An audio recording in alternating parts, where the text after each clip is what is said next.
Muito boa noite a todos. O tema de nossa aula de hoje é a continuidade dos princípios do processo de trabalho. Vimos quase todos na aula passada.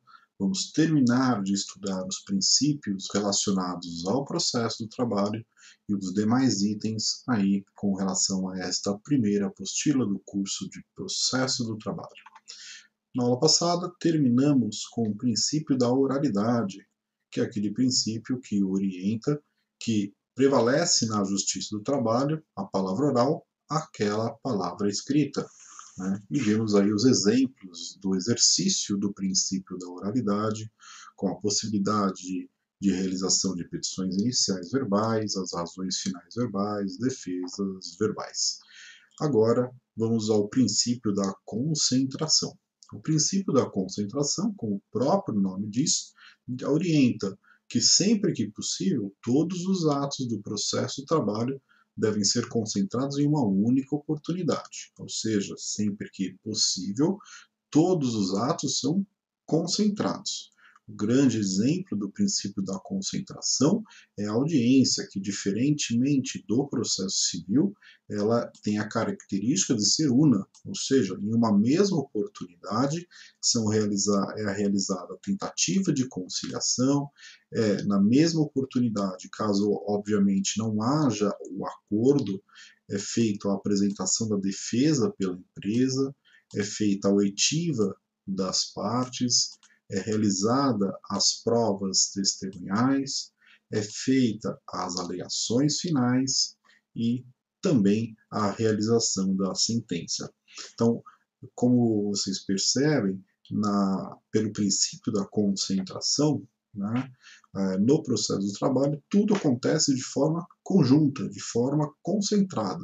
E este princípio se relaciona também com o princípio da economia processual e também com o princípio da celeridade. O processo do trabalho tem a sua característica de ser um processo muito mais rápido, muito mais célere do que o processo civil. No processo do trabalho, vigora então o princípio da concentração, na qual todos os atos processuais, sempre que possível, sempre que não haja um empecilho para o exercício deste princípio, seja realizado numa mesma oportunidade, seja realizado em um mesmo momento. Né? E a grande característica é a audiência una, né? Ou seja, a audiência é única. Quando designada a audiência no processo do trabalho, na mesma oportunidade o juiz tenta um acordo entre as partes, é feita a tentativa de uma composição, né, entre as partes, uma conciliação. Se não houver este acordo, ou seja, se a proposta do reclamante, né, não for viável pela empresa, ou a empresa possui uma proposta que não é viável para o trabalhador, nessa mesma oportunidade, a empresa já tem que apresentar a sua defesa na audiência. Na mesma oportunidade, a empresa tem que ali apresentar a sua defesa, os seus documentos para contradizer aqueles argumentos e documentos trazidos pelo reclamante. Nessa mesma oportunidade é feita a oitiva das partes, ou seja, o juiz vai ouvir ali o que tem a dizer o reclamante, realizando perguntas ali para o reclamante, assim como a empresa também vai realizar perguntas ali para o reclamante e vice-versa. A empresa também vai ser ouvida, vai ser feito questionamentos pelo juiz para o representante da empresa, assim como o reclamante também pode realizar questionamentos do processo para o representante da empresa. As testemunhas também são ouvidas na mesma audiência. Terminada a oitiva das partes, que a gente chama de depoimento pessoal, é iniciada a fase de provas testemunhais, na qual as testemunhas do reclamante e da reclamada vão ali também prestar os seus esclarecimentos fáticos daquele processo, para mostrar ali ao juiz, né, aquilo que viu, aquilo que ouviu, aquilo que presenciou, sobre os fatos que estão ali sob debate, que estão ali sob julgamento naquele processo. Então, é feito também numa mesma oportunidade. Terminado isso, o juiz abre no mesmo momento, né, a oportunidade de alegações finais, né, que é aquele momento na qual tanto o advogado autor quanto o advogado empresa vão passar ali as alegações que vão ser fundamentais ali para o julgamento do processo. Isso é feito de forma oral, na mesma audiência. E na mesma audiência também o juiz pode ali apresentar a sua sentença no mesmo momento, né? Quando estudarmos as fases processuais, vamos voltar aí em todo esse trâmite, desde o ajuizamento da ação até a sentença, tá? Mas o que eu quero que vocês entendam por hora é que, pelo princípio da concentração, os atos processuais no processo do trabalho, diferentemente do processo civil, são unidos, são reunidos em uma mesma oportunidade, sempre que possível. Este é o princípio, então, da concentração que vigora no processo do trabalho. Por último, o último princípio do processo do trabalho é o princípio do jus postulante. Esse princípio do jus postulante tem previsão no artigo 791 da Consolidação das Leis do Trabalho, e ele orienta que é direito de todo trabalhador propor a sua ação trabalhista, independentemente da contratação de advogado. No processo do trabalho, o trabalhador que quer ajuizar uma ação contra o seu ex-empregador, ou seu atual, porque não é condição sine qua non para o ajuizamento de ação trabalhista, né, que o trabalhador tenha sido demitido ou tenha pedido demissão, que o contrato de trabalho esteja ali rescindido. Não, ele pode ajuizar uma ação mesmo trabalhando. Ele não precisa contratar advogado para ajuizar a sua ação. Ele pode simplesmente ir ao fórum, né? Tem um setor próprio, que são chamado de distribuição, e lá vai ter um funcionário do fórum ali que vai atender os trabalhadores que querem ajuizar a sua ação, utilizando-se da aplicação do princípio do jus postulante, onde ele mesmo postula, não é? O direito de postular. É por isso que o jus postulante vem do direito de postular, o direito de requerer sozinho, sem a necessidade de contratação de advogado para o patrocínio ali da sua ação. Então ele pode ajuizar sem necessidade de advogado. A mesma coisa a empresa. A empresa não é obrigada também a contratar advogado na Justiça do Trabalho para realizar a sua defesa. Ela pode apresentar a sua defesa na audiência de forma verbal, né, sem a necessidade de contratação de advogado. Obviamente, tanto para o trabalhador quanto para a empresa, é recomendado sempre a contratação de um advogado para defender os seus interesses. Muito porque os advogados possuem toda a técnica, estudaram para o patrocínio das ações, para a orientação dos seus clientes. Então é sempre importante que se contrate sim um advogado. Mas a lei não obriga, né? A lei, pelo princípio do jus postulante, a parte tem o direito de propor a sua ação sem a necessidade de contratação de advogado. Então, esta é aí o último princípio do processo do trabalho. Com isso, vamos para o próximo item desta primeira apostila de processo de trabalho, que são os órgãos da Justiça do Trabalho. São 3 os órgãos da Justiça do Trabalho. Vamos do superior para o inferior. Né? O último órgão ali onde o processo do trabalho tramita na Justiça do Trabalho é o Tribunal Superior do Trabalho. Depois, abaixo do Tribunal Superior do Trabalho, temos os tribunais regionais do trabalho. E a primeira instância, a primeira fase, o primeiro órgão da Justiça do Trabalho são os juízes do trabalho, as varas do trabalho. Então, esses são os 3 órgãos da Justiça do Trabalho. O Tribunal Superior do Trabalho, como primeiro órgão, né, e última instância do processo de trabalho, os tribunais regionais do trabalho, segunda instância, e a primeira instância como juízes do trabalho, que são as varas do trabalho, a primeira instância do processo do trabalho.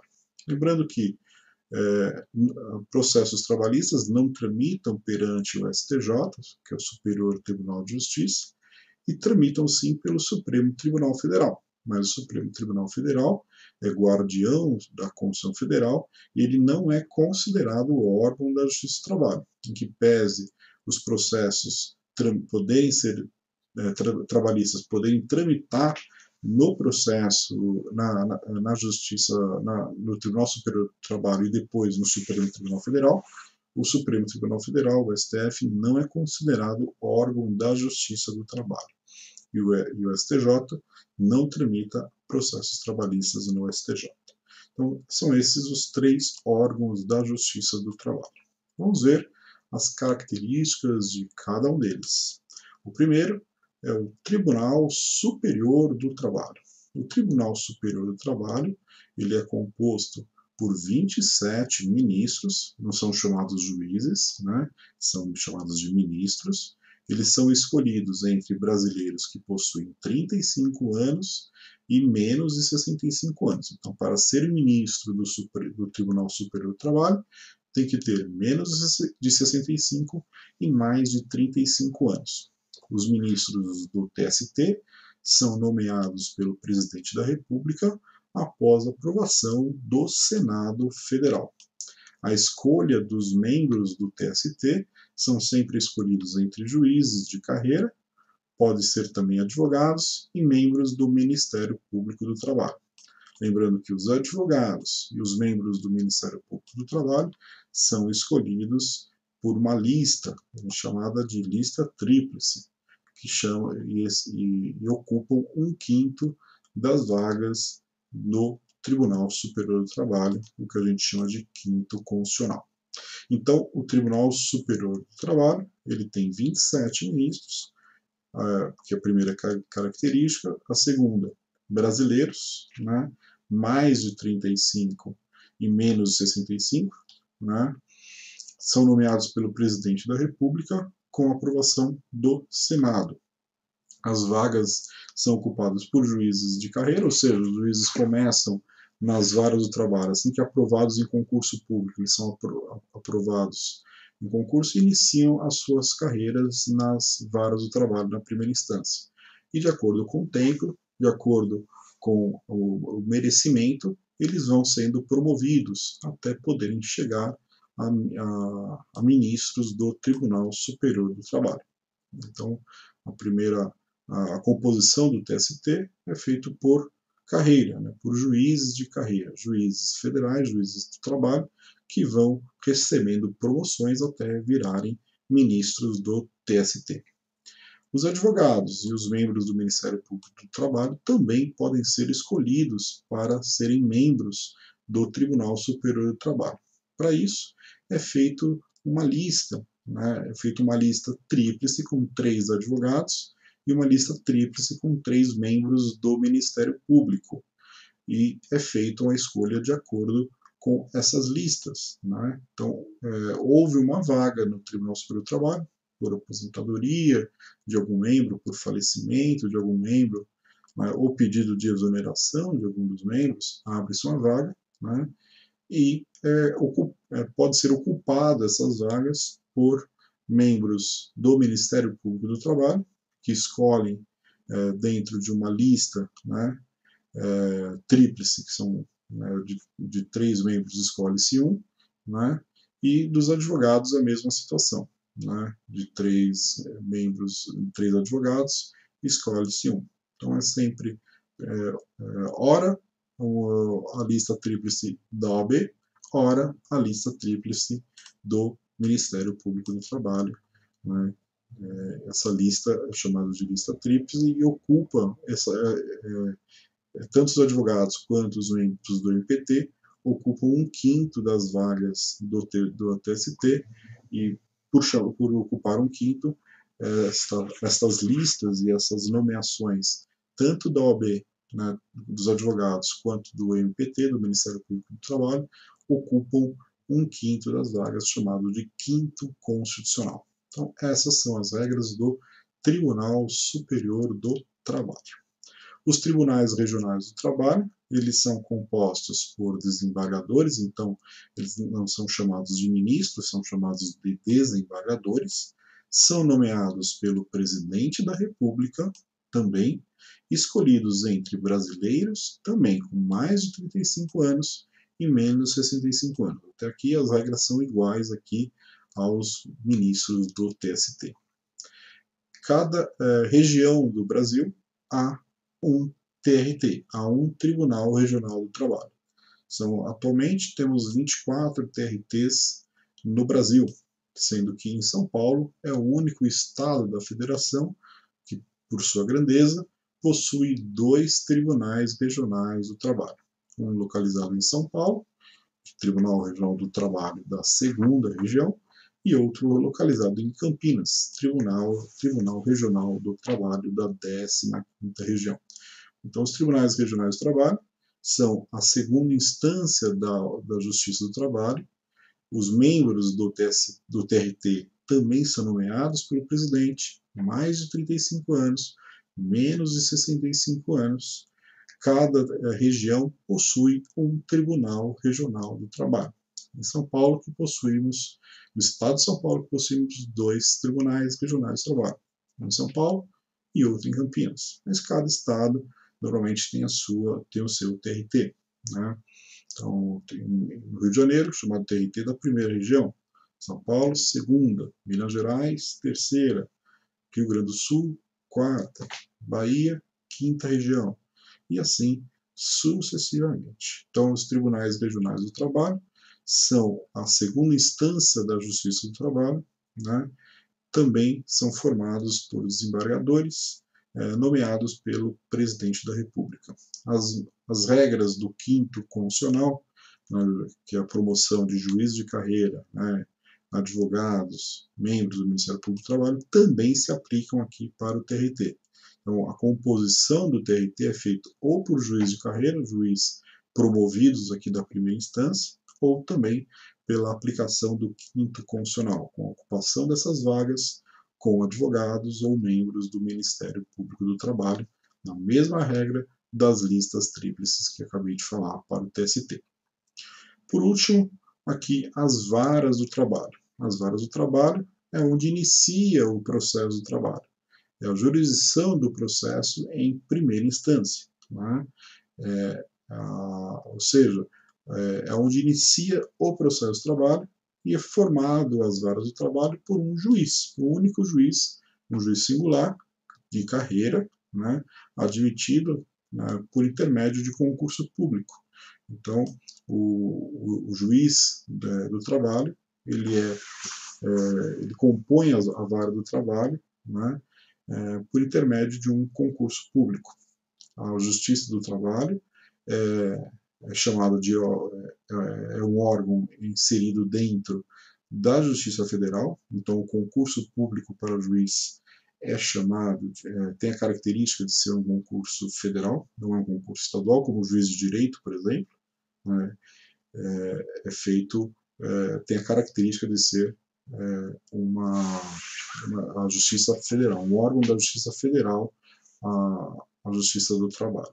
Importante dizer que nas localidades que não há uma Justiça do Trabalho, ou seja, se uma eventual cidade bem pequena não possui um juiz do trabalho, a jurisdição trabalhista, ou seja, os processos trabalhistas daquela cidade, são julgados pelos juízes estaduais, pelos juízes de direito. Tá? Isso está previsto no artigo 112 da Constituição Federal.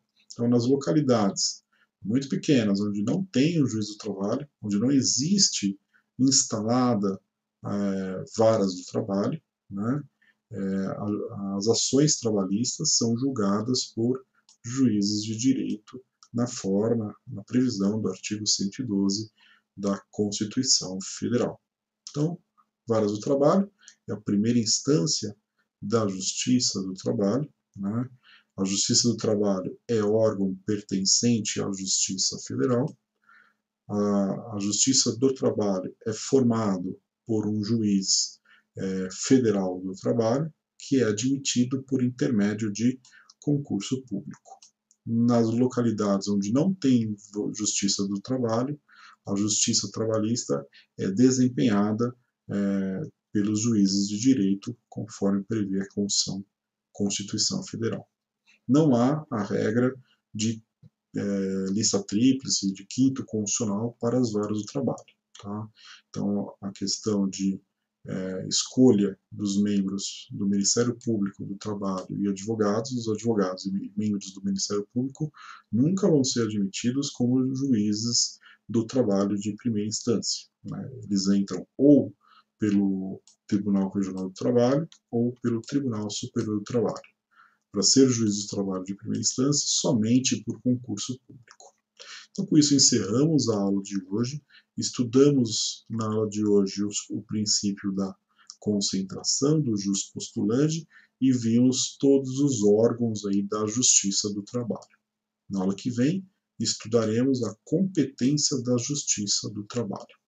Peço a todos que sempre acompanhem as aulas no Microsoft Teams, esclareçam suas dúvidas sobre as aulas, respondam aos questionamentos e estou sempre à disposição de todos para quaisquer esclarecimentos. Bons estudos e até uma próxima oportunidade.